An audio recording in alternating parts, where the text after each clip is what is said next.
welcome to my before tour. Watch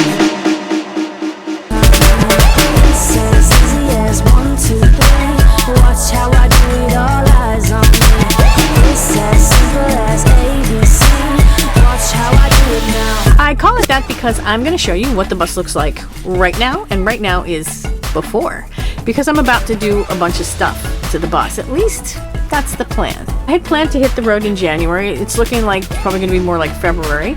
I wanted to have everything done before then, but that's not going to happen because most of the work I'm going to talk about today is stuff I would have done at the van build if there had been a van build this year.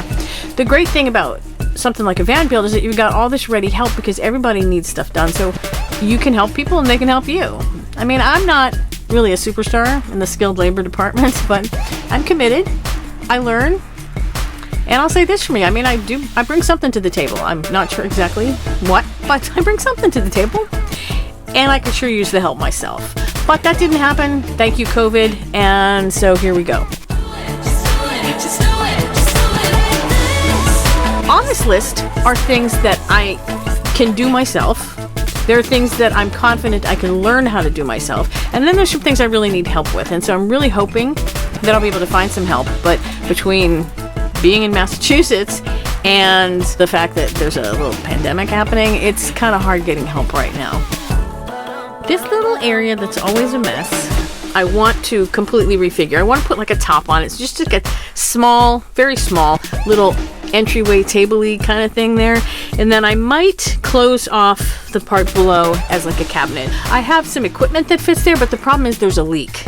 Could just be coming in through the double doors, in which case it'll be an easy fix. But I don't know I have to figure out where the leak is coming from before I decide what goes there.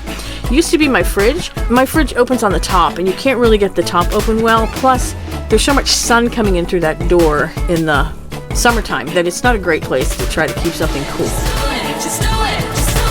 You probably see all these places where I have cables and wires and stuff running that you can see on the walls. And I'm not going to enclose them in the wall or anything because that's not my thing. Like, I want to be able to get at them if something goes wrong because I'm not an electrician and I don't like tearing up the walls.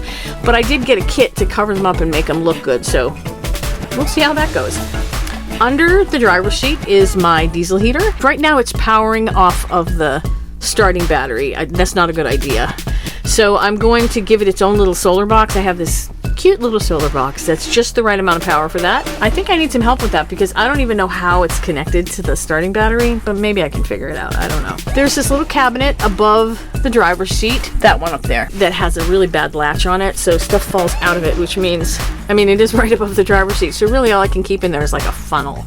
It's not a great use of space, so I'm going to fix that and of course glue those pom-poms back on so it'll look cuter. Because cute is important. Thinking about adding a jump seat over here in the stairwell, basically. I'm only going to do that if it's safe to do it, but I'm looking into it. I'm exploring the option. Everything's pretty much okay with the closet. It's just, I'm going to probably do a little reconfiguring inside, but nothing major. That's the same for the cabinets. I'm going to rearrange what's inside the cabinets. I always think I've done all the latches, and then I get on the road and one cabinet is open and everything comes out. So I'm going to get latches that when you push the door, it automatically latches. I gotta completely redo this beauty right here. My beautiful sink. This is a really small space under here, and I used this clear plastic tubing, which is great because you can see where the water is and all that, but the problem with it is that it kinks up. When it kinks, it flattens completely, and then I can't draw any water. So I need to replace the hoses, which means kind of ripping it all out. The door to the water cabinet has kind of come apart. This is a very old piece, and it was broken when I got it, and I glued it.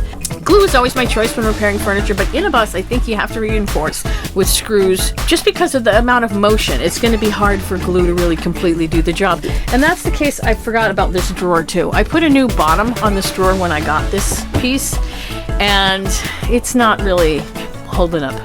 I don't know how to make a drawer. That's probably why. Now here comes a big one. I want to take out the bookcase. And I love the bookcase, and I love my fake books on the bookcase, and I have a whole video about the bookcase, but here's the thing. The reason I have the bookcase is because I sell books, and I just decided I don't want to sell books anymore because the profit margin isn't that great. They're heavy, it's a pain carrying them around, and it's a lot of space for them to take up that I could be using for something else. So, yeah. The bookcase is going to go away. It's already been transformed once. This was the Murphy bed. It's been turned into a bookcase, and now the edge of what used to be the Murphy bed is what created my closet back here. So I'm going to have to put up a wall to make a closet because I definitely need the closet. And as long as I'm doing that, I'm going to put a closet on the other side too. This truck box, I bought it because my plan was I was going to turn it into a propane vault. I was going to cut out that back window, pop it into the window, so the back of it is on the outside of the bus. I was going to cut a vent in that back so that it's venting on the outside and then have the door on the inside so you can get to the propane, which I think is a great idea, except that I don't use that much propane. So it seems crazy to cut out a window and do all that for the small amount of propane I use. I have a 5-gallon propane jug. I thought about just getting rid of it and using 1-pounders because really all I use propane for is the hot water heater. I don't cook with propane. I cook with butane or kerosene, depending if I feel like using my cute stove or not. But mostly I cook with a microwave, to be totally honest. So it just seems like overkill for me to make. It'd be fun to make, but it seems like it'd be overkill. So the truck box I'm going to sell, and I'm going to make that the second closet over there. Just like a dream. Watch how I do it now. Just do it like that. The biggest project. Yeah. I need to replace the floor. That's a big project. When I put this bus together, see, everybody was mostly, and I think they still are, using those vinyl fake wood plank thingies.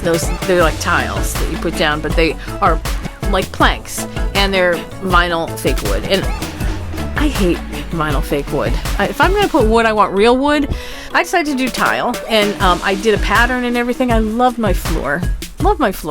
But the problem is, I thought I was being so smart because this is the type of tile that they use in schools and institutions, so it's going to be really sturdy, right? And it is, as long as you're not twisting and bending and going up hills and down hills, and there's just too much motion in too many different directions in a bus. The tiles didn't hold up. They were cracking already when I was just installing them, and then now they're just all totally cracked. It looks awful. And they're really hard to clean, so they're all dirty and cracked, and that's not the look I'm going for. Well, it's kind of the look I end up with sometimes, but it's not the look I'm going for. I decided to paint the floor. I've seen a few painted bus floors that look great, and I'm going to go for it. Here's the problem. How am I going to do that? Number one, you have to have a certain temperature for paint to dry, and I could make it that temperature inside, in here in the bus, and get the paint to dry, but the best way to do this would be to take everything out, paint the floor, let it dry, then put everything back in. And the other reason why that's a good idea is because I'm planning to re-bolt everything down to the floor, all the furniture. Mainly because when I did this initially, I had no clue what I was doing, and I didn't have the right supplies, so I ended up taking whatever random screws and L brackets I had laying around and using those to secure the furniture. So every piece is a little different in how it's secured. So since I would have to take out all the furniture to do the floor, it's kind of perfect, because then I could take it out, and when I put it back in, I do it the right way. It sounds great, except the weather. Because if I'm going to put everything outside, I've got to rely on there being 2 consecutive days of no rain and no snow. I don't think I can rely on that. Really, that should be the first thing I do. Because why, fix the plumbing and then have to pull everything out? I'm looking for a barn, a warehouse, anything. A loading, someplace that I can drive into, that's big enough for the bus to drive into, where I can just crank it out, for 2 days, that I can paint the floor and get it done. And I'm, willing to pay a little bit of rent, but I can't find any place. My friend Karen is a location scout, so she's been looking for me too. That would be such a great base to start the other work from, but I don't know if it's going to happen. I don't know. I'm going to try. So that's what I need to do. I need to figure out how to get all this done. And if you know of any place where I can work, at least get the floor painted, if nothing else, let me know. It's got to be close to Massachusetts. So New England, New York, East Coast, basically. And I would really love to get all this done in January. So let me know what you got. If you have any ideas for things I should do to the bus, let me know those too. Put them in the comments. Not guaranteeing I'll do any of it because I got some pretty strong ideas myself. Oh, it's 2021, right? I should probably say Happy New Year. I don't want to say anything that's going to jinx things because last year I talked about what a great year 2020 was going to be, and yeah, we didn't get that. So I don't want to jinx anything. 2021, it's going to be a year. Whatever year it is, we'll get through it.